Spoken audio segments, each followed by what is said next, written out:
we do know that the acting chief of army staff has visited Sokoto State, and over the last few days, we understand there were attacks in Kebbi State in respect of the so-called new terror group, Lakurawa. Let me allow you to listen to what the defense headquarters once said about this group, Lakurawa.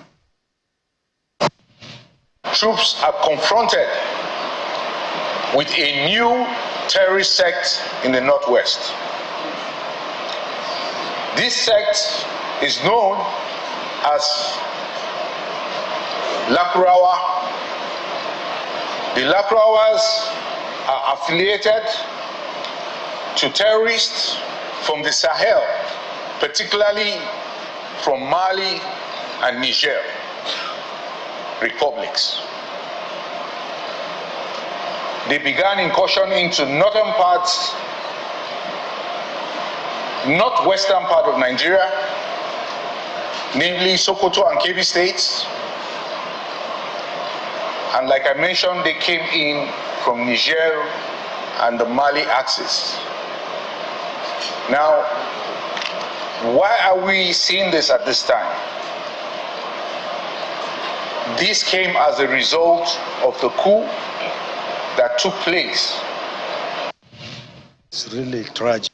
All right, then, that was what the defense headquarters said a few days ago. But the new acting chief of army staff visited Sokoto State, and he was on the ground as soon as he got into the saddle, and this is what he observed as soon as he got on the ground. There will always be challenges. Now, the issue is how do we react to those challenges? So one of the reasons why I'm here is to charge up my soldiers to brace up to challenge, and that we shall do. My charge to the community people is for them to support us, because the fact is that Nigeria Army belongs to all Nigerians. And if we don't get their support, we can't succeed. And if we don't succeed, that means Nigeria itself will not be secured. And we need Nigeria to be secured so that we can have economic prosperity. All right, then. What do we know about this group, Lakurawa? What does it mean? Who are they? How did they originate? This is the little that we do know about them. We do know that based on information and some intelligence, that they were once referred to as harmless herders. They were seen as herders, herdsmen who got into communities around Sokoto, Kebbi State. And 6 years ago, locals noticed the activities in Tangaza, Gudu areas of Sokoto State. Said to be a group of herders operating in the Marake and Zanu forest. Now, how did they now get to have infiltrated the area? This is a little that we do know. We do know that the military said locals welcomed the group into their midst willingly, and also that the group began to spread ideology after they settled into those communities. And now group have now mastered the terrain. They now know the terrain as much as the locals. Now, they've now imposed levies on locals and community people there. What is their modus operandi? This is what we know now. Attack on communities and travelers around that area. They kill, kidnap victims. They also demand ransom. The military, this is what the military is telling us now, based on the public information in the public domain, that the group from Republic of Niger in the wake of the recent coup, and that the group is linked to terrorist group in Niger Republic and Mali, and the group has infiltrated Sokoto and Kebbi. So we do know that a few days ago, scores of persons were killed in Kebbi State. Let's get some more insight into this. One man that has been researching and speaking to the people on the ground, finding out what exactly is going on, the nature, ideology, modus operandi, the orientation, the mission and the vision of this Lakurawa group. What do they mean? Why are they setting out? Why did we allow them to go this far? He's a researcher and on issues of extreme terrorism. Mr. Bulama Bukar, who is also a lawyer. He joins us from London virtually. Thank you so much, Mr. Bukar, for joining us tonight on the program. Give us an understanding understanding. When I was speaking with you earlier on the program, you said these guys are not new. The appellation of a new terror group, according to you, is not true. Yeah, it's not true, Sheun, because the group that are called Lakurawa today have been sporadically living or camping in the northwestern part of Nigeria for over 6 years now. They first started illegally entering Nigeria around 2016, 2017, but they did not stay permanently. What they do, and that's what they do till today, is that they move in, stay for a few months, and then they go back to the Sahel or wherever they are coming from in Niger. And from the information I am gathering, what could be happening, and this is my hypothesis so far, is that this is a group that is being fought by the Nigerian and the Malian military. And whenever there is a sustained pressure by the military in Niger and Mali, they move out of Niger and Mali, come in northwestern Nigeria in order to regroup and to recuperate and then go back and continue to fight in the Sahel. And they have been doing that at least since 2017. The Nigerian army was aware because in 2018, the communities reported this group that they are concerned for their security because there is a new group that is armed and the people don't look like Nigerians. And the police investigated and held a press conference in 2018, reported by several Nigerian newspapers. But if you look at, you search Lakurawa today, you will see a Daily Trust report in 2018 when the police said they have investigated and that these people are armed, but they are not violent, and therefore people should continue to live in peace with them.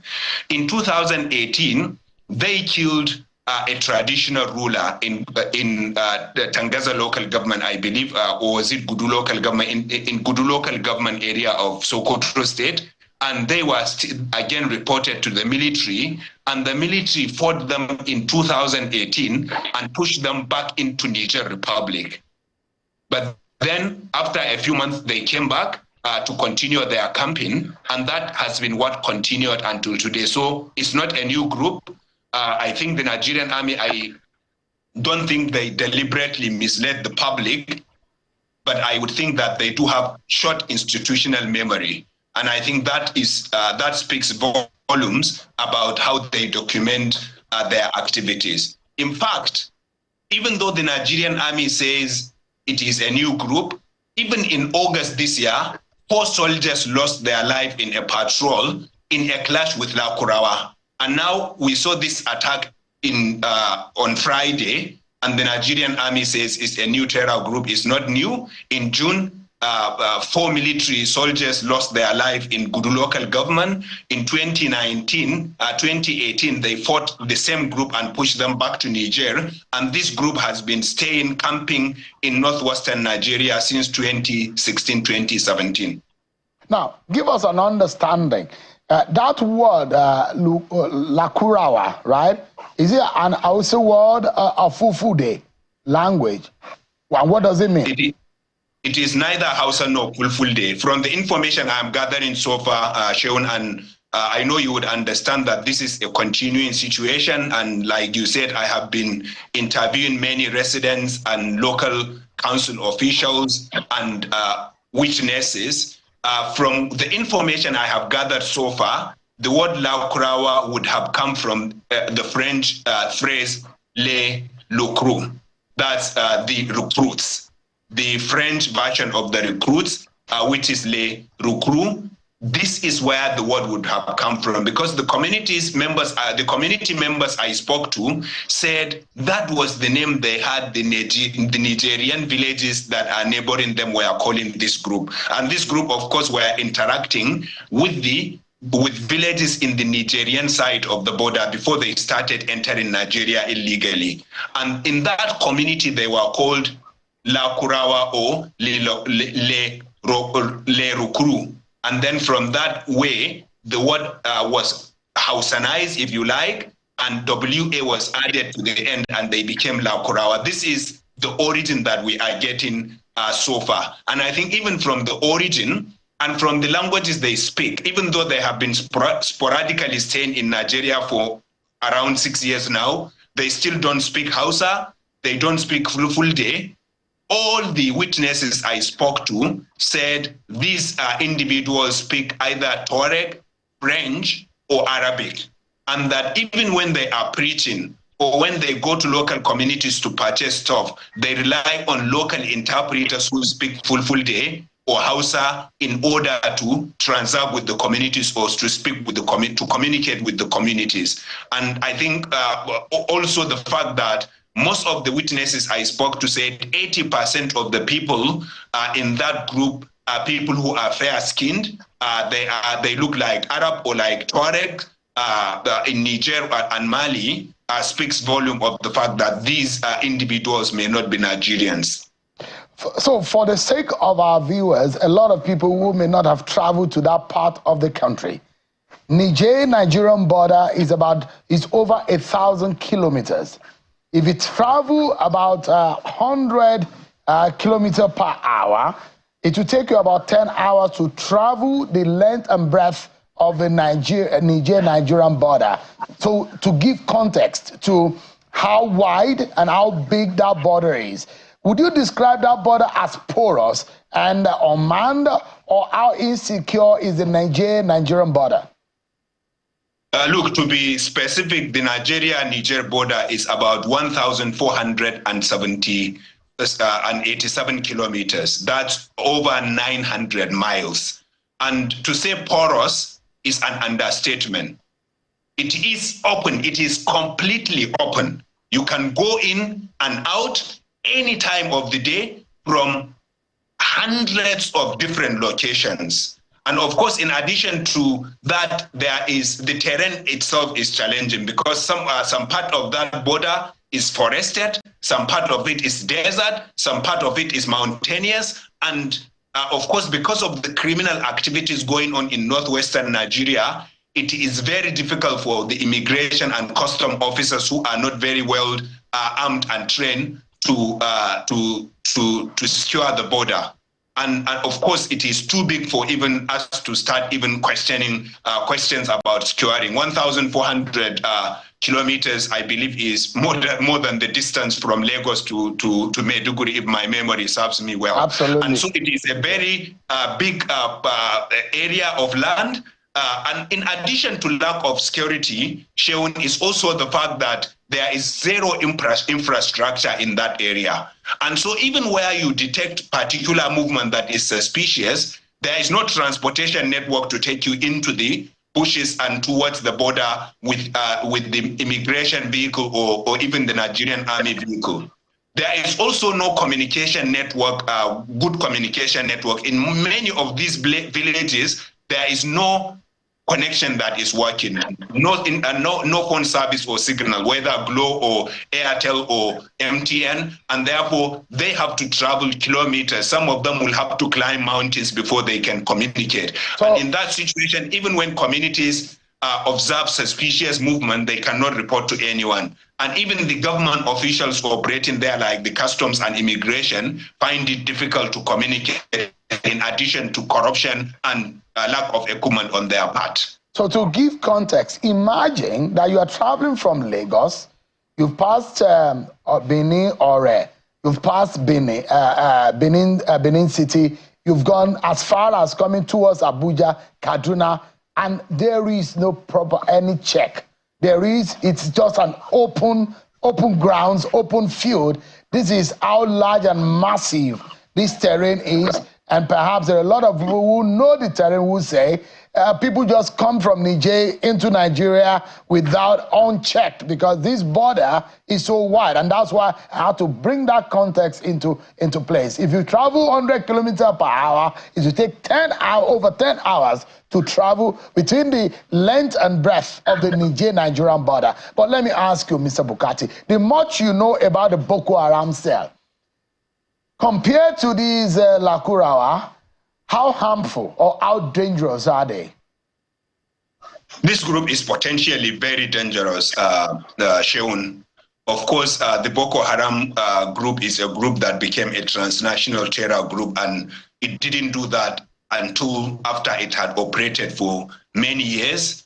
and had gathered experience and arms and money through kidnappings and other methods. This one is not up to the level of Boko Haram in terms of sophistication and lethality and their experience and their connection and even the number of fighters.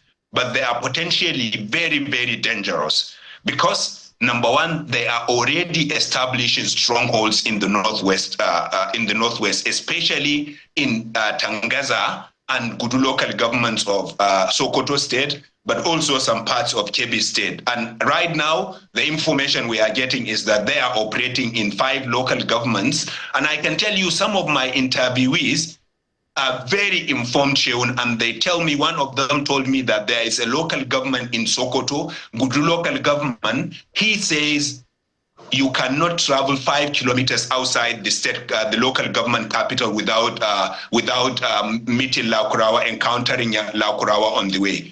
And he says all the villages surrounding the local government headquarters are under the control of the group because as we speak, they are serving as judges for local people. If you have a local problem, you have a dispute with your neighbor, you report to them because they have forbidden traditional rulers from intervening in any dispute that is brought to them. And traditional rulers have no option but to obey them because they would kill them if they don't obey their instructions. And especially in farmer herder crisis, today if farmers have their farm encroached by herders, they report to the Lakurawa, and the Lakurawa summon the parties, adjudicate the dispute and order compensation against those that they find wanting.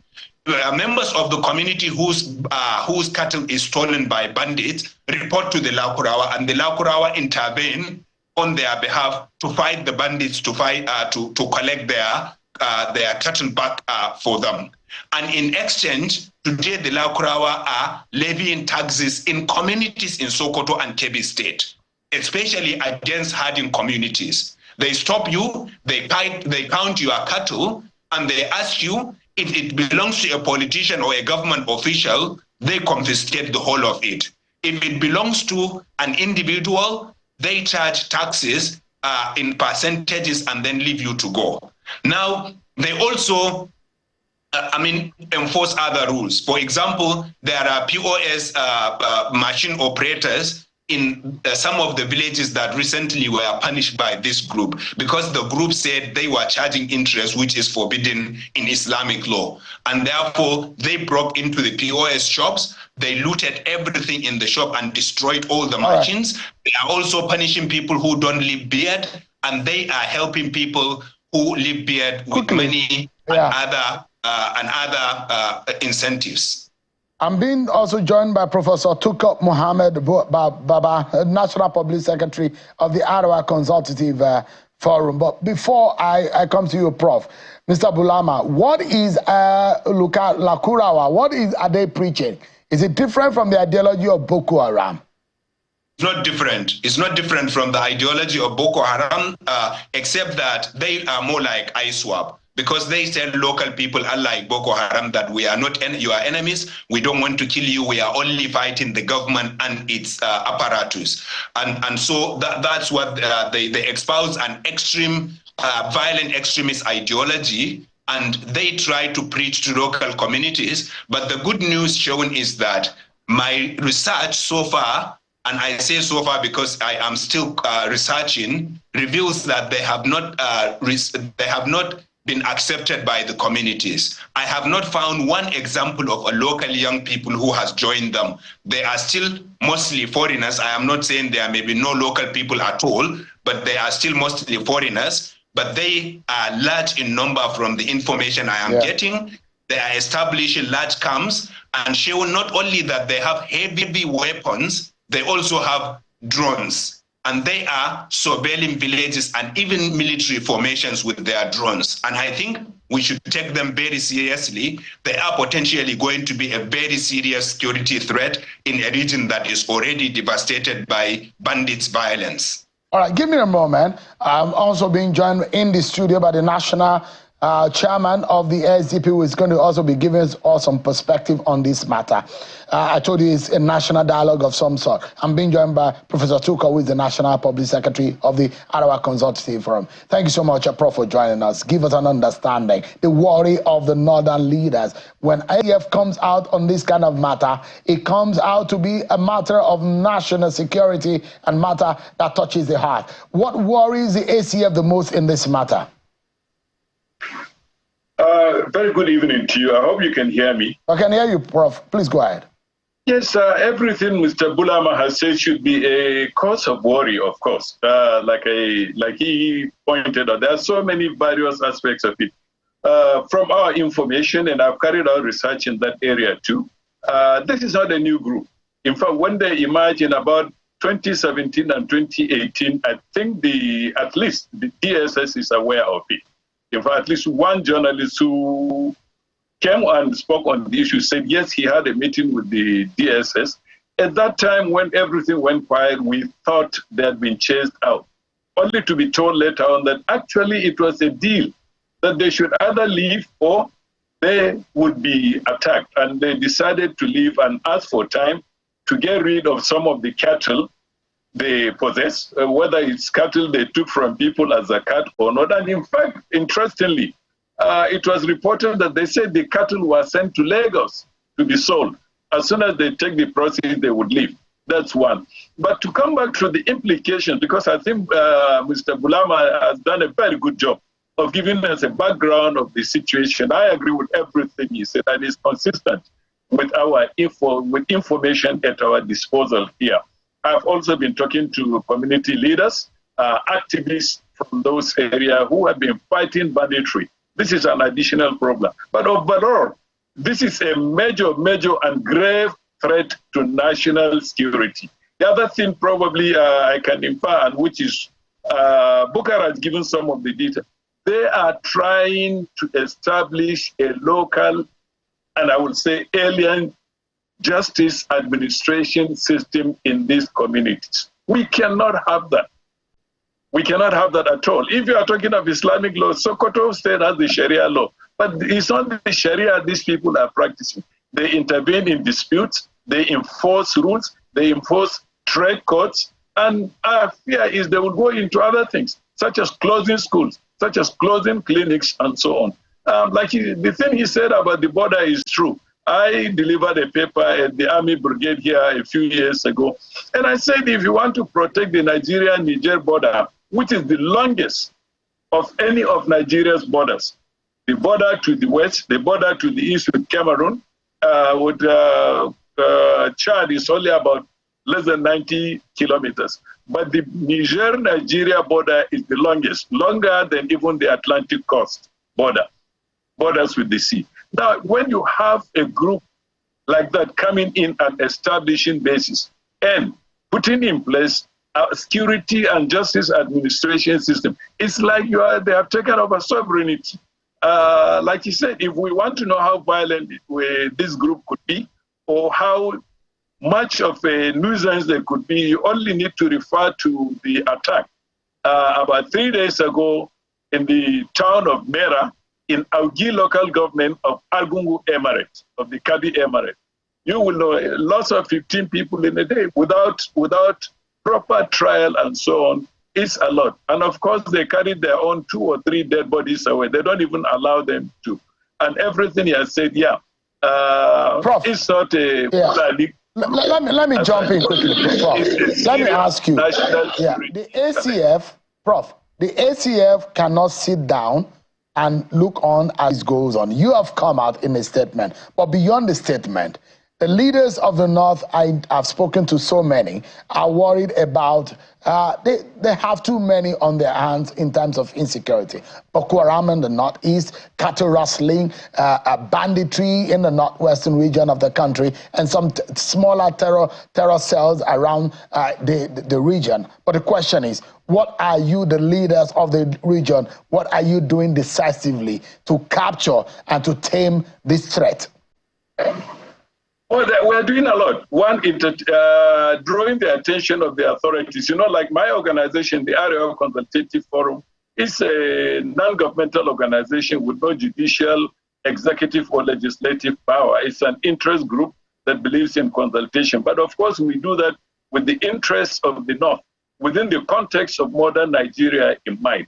We have been drawing attention to some of this and the implications for our people. If I can take you back, when the ECOWAS, led by Nigeria, threatened to launch an attack against the Republic of Niger, we were the first to come out and say, no, you cannot do that.